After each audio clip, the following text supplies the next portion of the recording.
when you can, to just sit for a second or two and think about why you do what you do.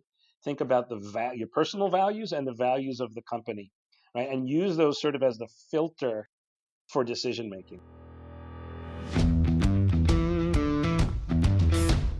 Technology is transforming how we think, how we lead, and how we win.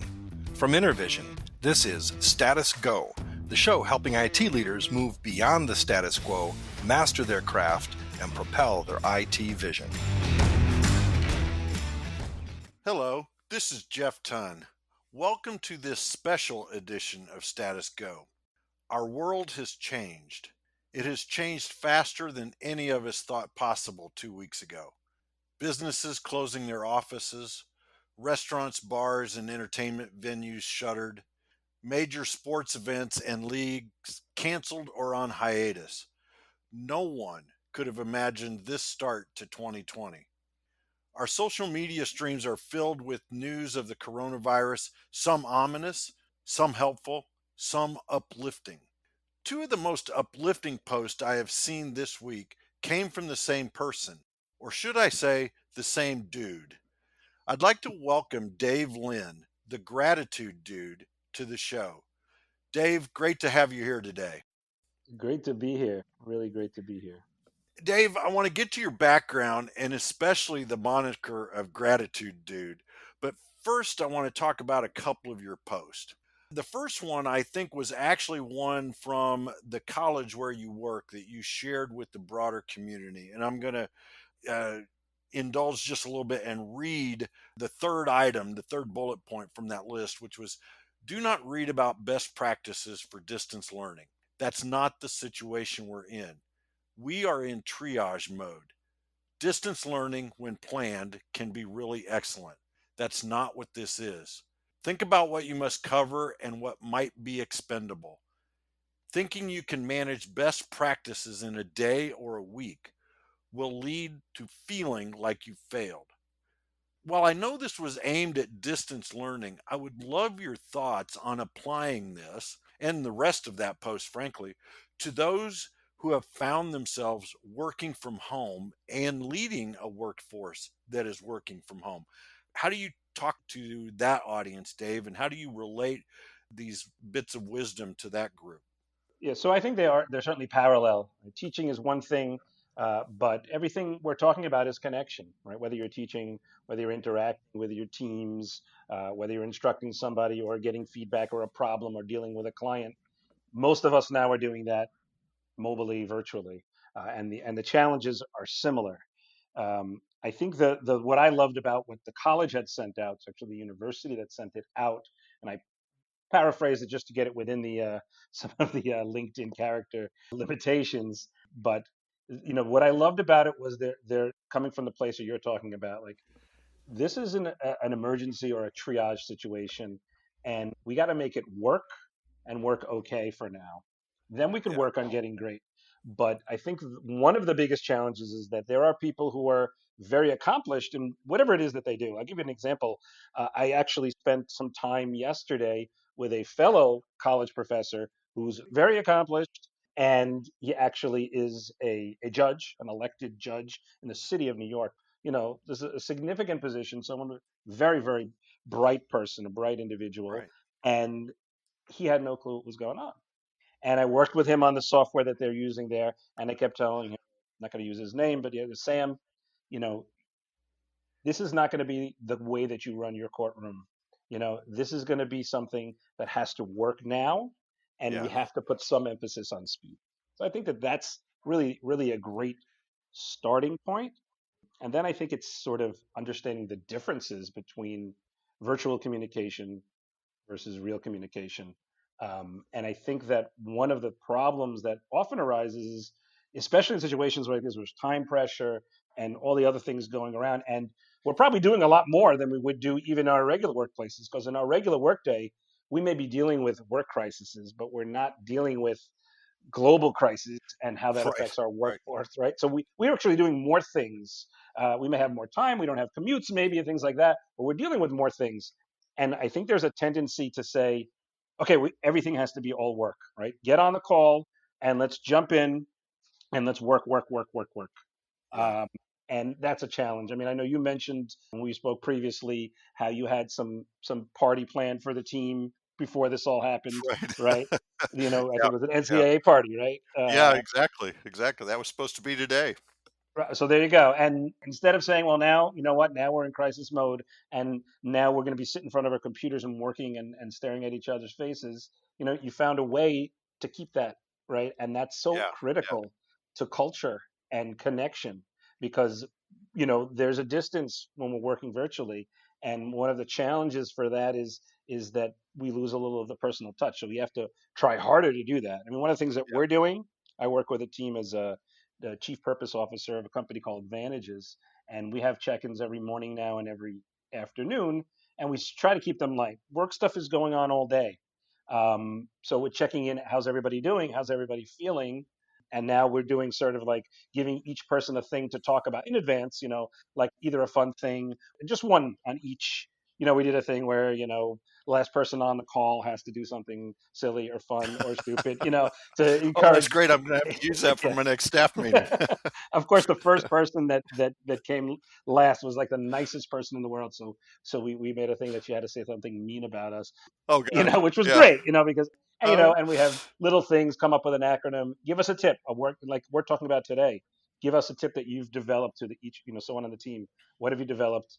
What are you finding works for you mobily, or even not just work related? Like I did the first one sort of jokingly, where like my refrigerator is overflowing because everybody's running or buying extra food.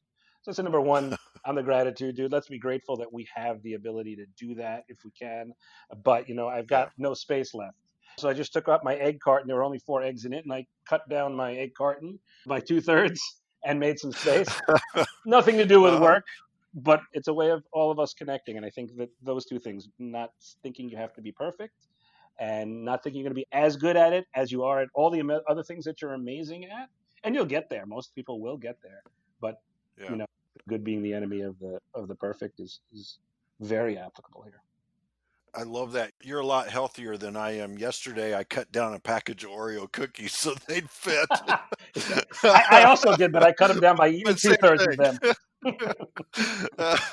My grandson and I are Oreo-aholics, and yeah, so we cut a sleeve off of one of the packages so it would fit back in the pantry. It was great.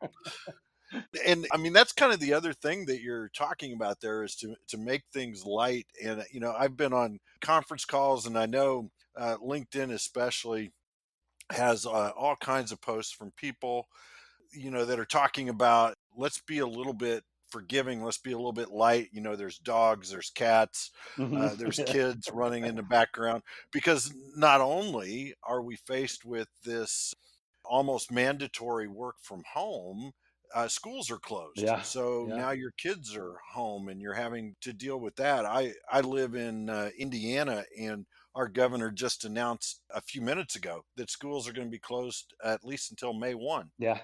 And it's like, wow, I mean, Yeah. It's a long time. that's a huge Yep. thing. And I know one of the things that we're trying to do, in fact, I'll give a shout out to Megan, who is our executive producer. She's gathering photos from our team of your pets photobombing your video conference or your kids photobombing your conference, just to again make it light Yeah, I and love that. share it I love it. on the internet, That's because we great. are in some very strange times right now. Yeah. Yeah, I love that.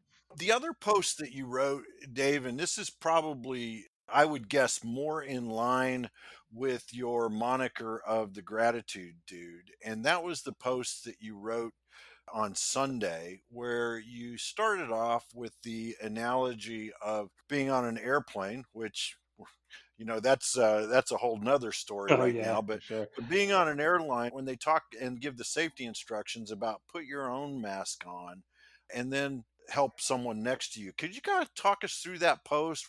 What led you in that direction, and some of the reaction that you've been getting from that? So I think we use that analogy often in business, and in other things. But I don't know. I was just sitting around, and somebody that I work with, I felt that was very harried. and very stressed, and it's real, right? I mean, it's real, and especially Mhm. if you're a business owner, there's a tremendous amount of responsibility, and if you're an employee, there's a tremendous amount of uncertainty, and so that's real, and I'm not downplaying it in the least. But Right. what I found was that, essentially they weren't taking care of themselves, right? So if you're not taking care of yourself, you're not going to be your best to take care of others. If you use the analogy of a parent or anybody who's deprived of sleep or hungry, right? So then they get angry quickly. They don't make smart choices. So the first step was, okay, let me put my mask on. Let me take care of what I need to do, and that might be less Right. than what we usually need to do, right? Like we might not be able to get to 100% because number one, the things we want to do we can't do. Like let's say somebody goes to the gym or out for Yeah. coffee with friends every day or whatever else that might be. But and also because of the time, so we have to prioritize. But we have to first take care of ourselves, and then you know we try in my family to always look out for others, within the family and outside the family. I know that you guys do as well. And so I'm thinking like, how can we reach out and help others? And if we take care of ourselves, then we could reach out, help the other people. And there's so many different ways to do that, right? There's so many simple ways to do that, as much as I threw something up yesterday about the pizza challenge. Didn't catch on much. That's fine. It's LinkedIn. You never know what you're going to get. But essentially said Right. anybody Right. who's willing to step up and say they'll send 2 pies of pizza to a business or a family that needs it, and puts it up, and I'll make the connection. I'll find somebody in your community to do it. And, we had 2 people did it last night, and, Uh-huh. it just turned out this person had a bunch of people, like sort of wayward teenagers that need assistance, that don't have homes or families, and we didn't know that, and I get 2 pies of pizza, and Yeah. Yeah. so simple ways to just think about others and as well, but also think about ourselves, take care of ourselves. Yeah. I saw a post from a friend of mine the other day that he had been talking with his daughters. I think they're both in university, but they're home because classes are out. Hmm.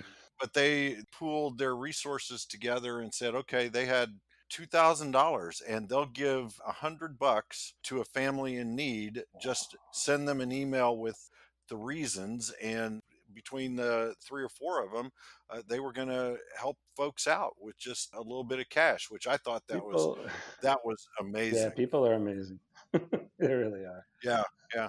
I got a text from a guy I used to work with. We probably worked together, I don't know, 10 years or so ago, and stayed in touch off and on over the years. But he sent me a text Monday just checking to see how we were. And I'm thinking, man, I know I'm old, but I don't know if yeah, I'm in the category of elderly, man. I don't know that you got to check on me, but thank you. I know I'm over that 60 number, but can we let's help others? Yeah, that's great. Yeah, yeah. So, Dave, I'd like to dive into your background because I started following you on LinkedIn through a mutual connection of ours and have just been fascinated by your outlook on business and outlook on really on life in general, and would really like to dig into some of the work that you're doing and how you're leveraging that to really kind of make the world a better place when it gets right down to it. So, could you talk to us a little bit about your background? Sure.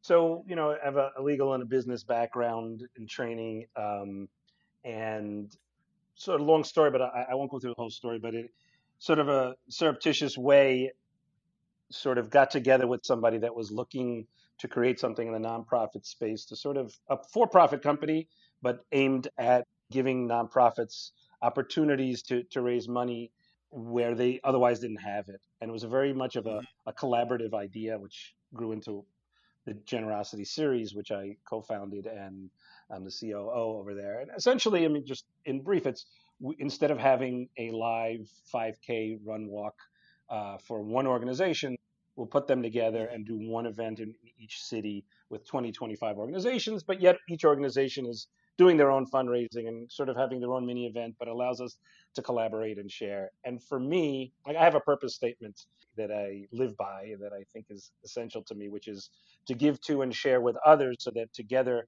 we're greater than our biggest obstacles. And So I'm always looking for opportunities to do things together, whether it's like this together, sharing information and Hmm. getting that out and sharing it with others. That's why I love LinkedIn. But the Generosity series does that by getting together and allowing people to do things that they couldn't otherwise do on their own.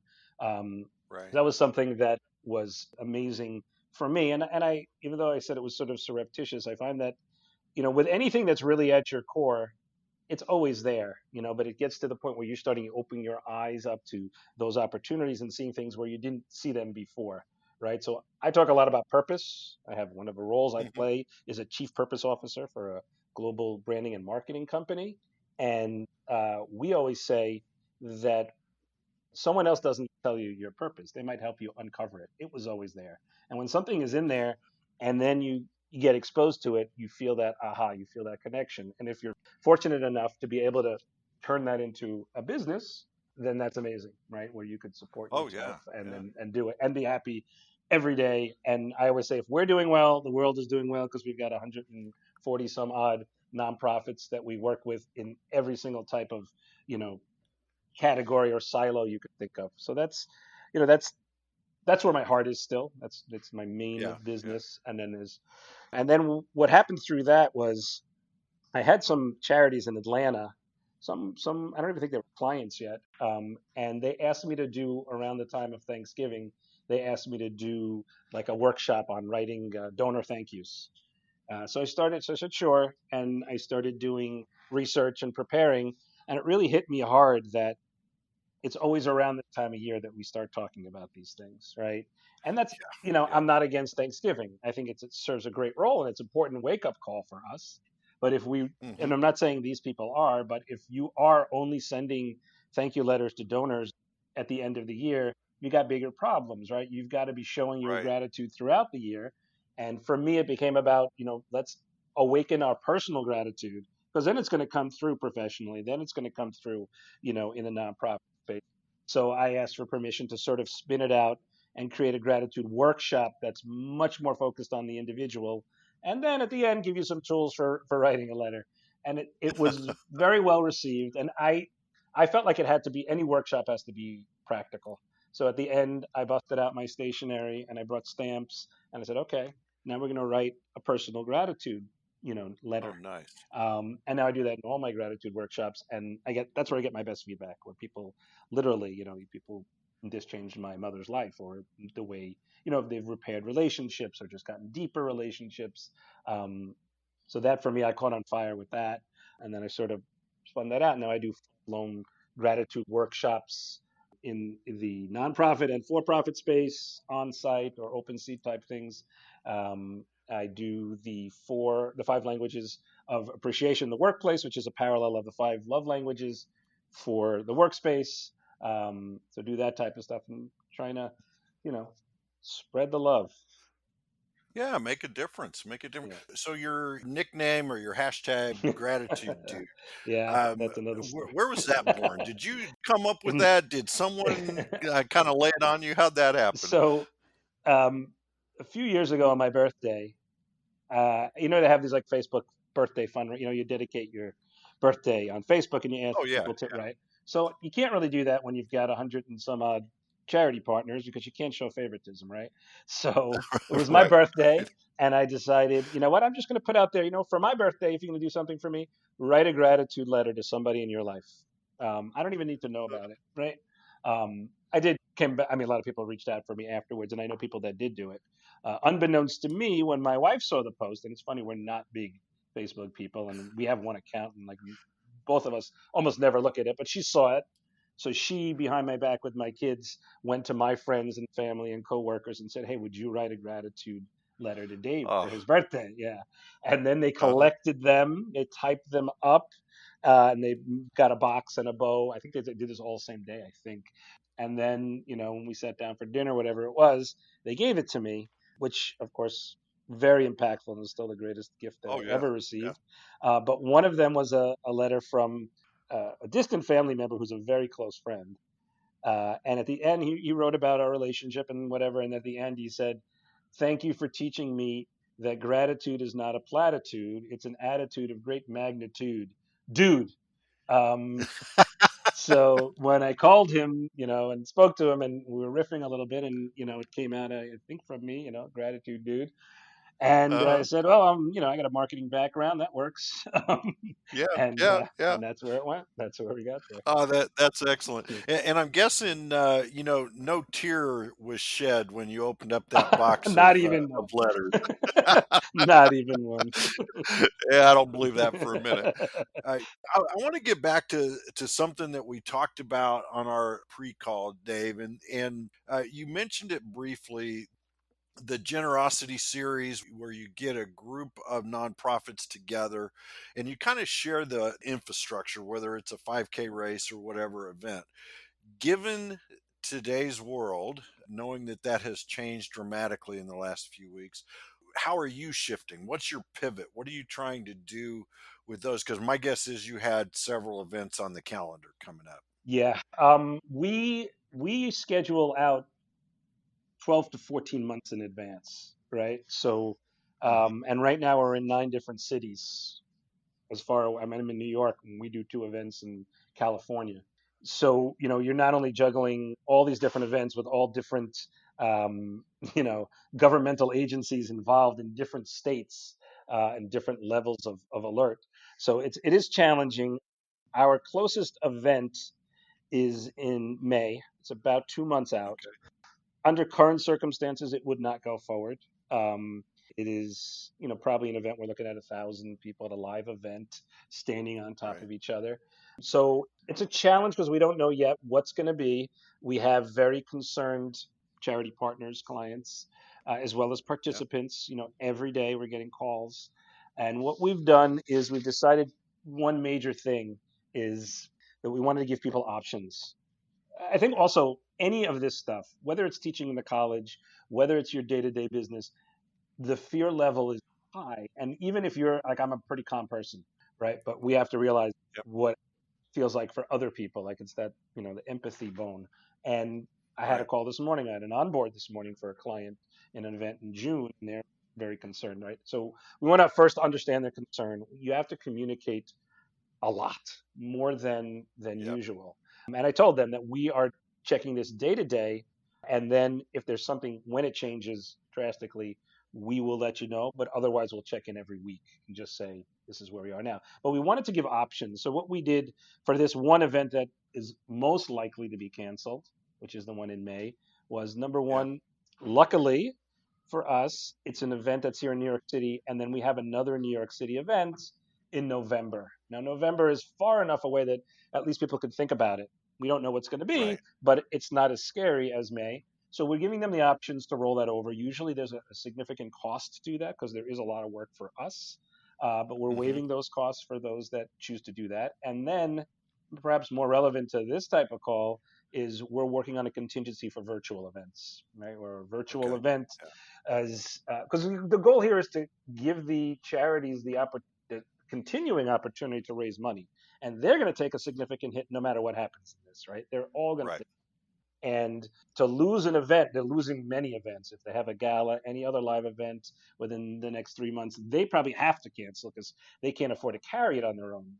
You know, with us, the Yeah. whole collaborative aspect of it gives every charity a little more protection and less risk, in terms of expense. But their own events they're canceling. So we want to give them the opportunity to either switch to another event or do the virtual.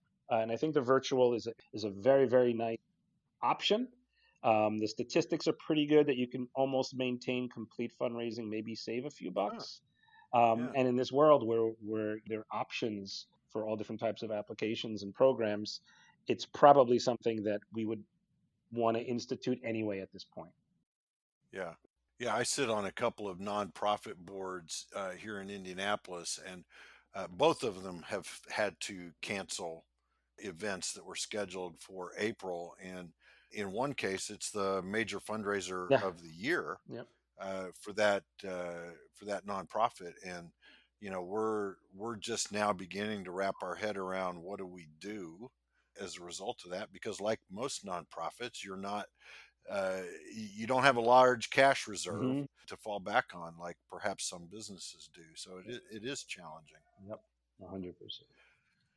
So as you think about this new reality, Dave, what thoughts do you have for the business leaders that tune into this podcast? The majority of them are in information technology or related technology fields. What advice do you have for them about how can they think differently about this new world? So I think to the extent that we can, and it's not always easy, is to avoid very, very quick decisions when they don't need to be made. What I'm seeing a lot of is people making rash, quick decisions, and that goes everywhere from cutting a workforce to trying something, drastically different. What we like to say, at least where I am the chief purpose officer, is number one, just catch your breath when you can. Obviously, there's certain things that are Yeah. literally in the moment, especially in IT, where you just have to make a decision, and of course that has to be made. But when you can, to just sit for a second or two and think about why you do what you do. Think about your personal values and the values of the company, right? And use those sort of as the filter for decision making. I give you an example, Yeah. and this is not completely parallel, but an example of how we use values as a decision making filter is at the Generosity series. One of our values is inclusiveness in terms of any organization that's a 501c3 can be in our events. We don't filter them out based upon their cause. If the government has put the Hmm. imprimatur on them that they're a 501c3, we're open to them, and we want to have a variety of causes and a diversity of people and organizations. When we were first starting, we got a call from a very, very large organization, the type of organization that puts you on the map, so to speak. Like, Yeah. like who are these Generosity Series guys? We're just starting. But when we say, and it was not, I will repeat, it was not the Red Cross. But since it's such a well-known name, I'll use them as the example. If we were able to say, oh, Hmm. well, the Red Cross is our client, no, people Right. think Right. differently about you, and they might not even Yes. care anymore. They'll just say, okay, what does it cost, right?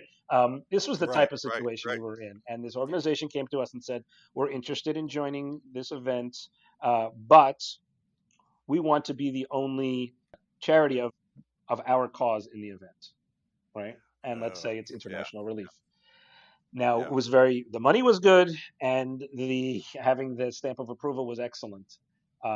But we sat down, we went through our values, and we said, look, if we accept that, then we're not being true to our inclusiveness, because now we're going to turn away the next organization that comes with that same or in that field. So we did do it. Right. It was hard, but that's sort of what I think we have to do now. Like, if you're making decisions that are not good for you, so yeah, that might get you through the moment. And sometimes we have to do that, right? We're in triage, right? So certain things have to be Right. done Right. now, and we're taking emergency measures, and then other things midterm and long term.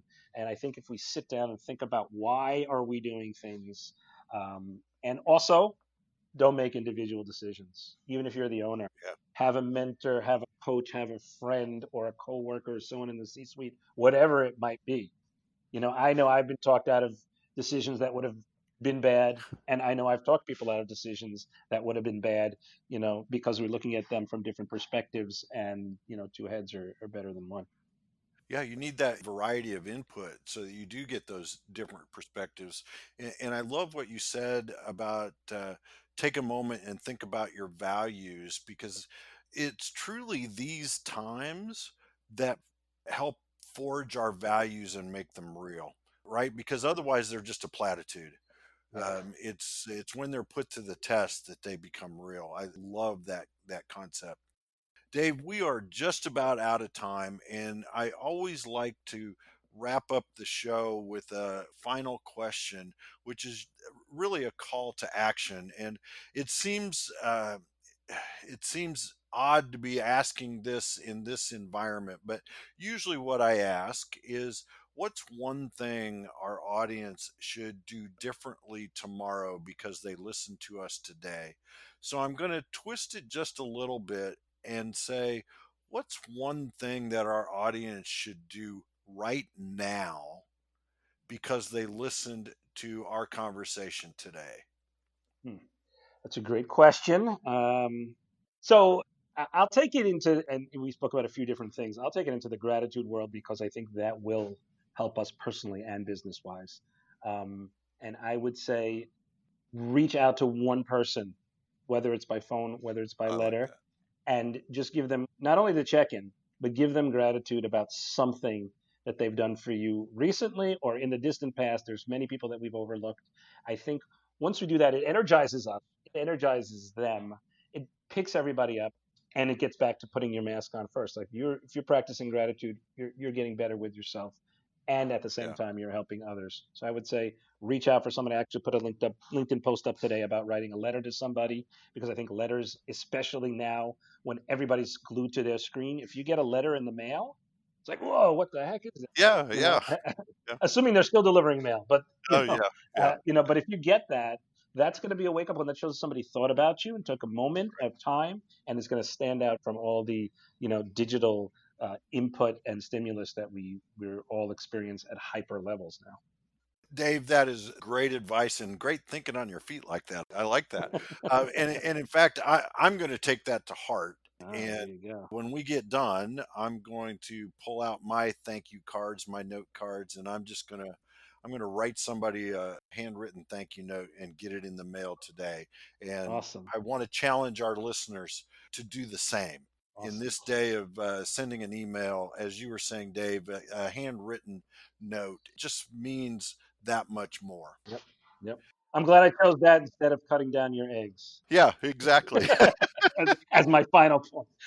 Yeah. Dave, I really want to thank you for being on the show today. I know we did this with very, very short notice in the last few days, and I really appreciate you making time to set aside to talk with me today, to talk with our audience. I really appreciate it. It really is my pleasure. I love talking to you, and fits right in with my collaboration theme, and I love what you guys are doing.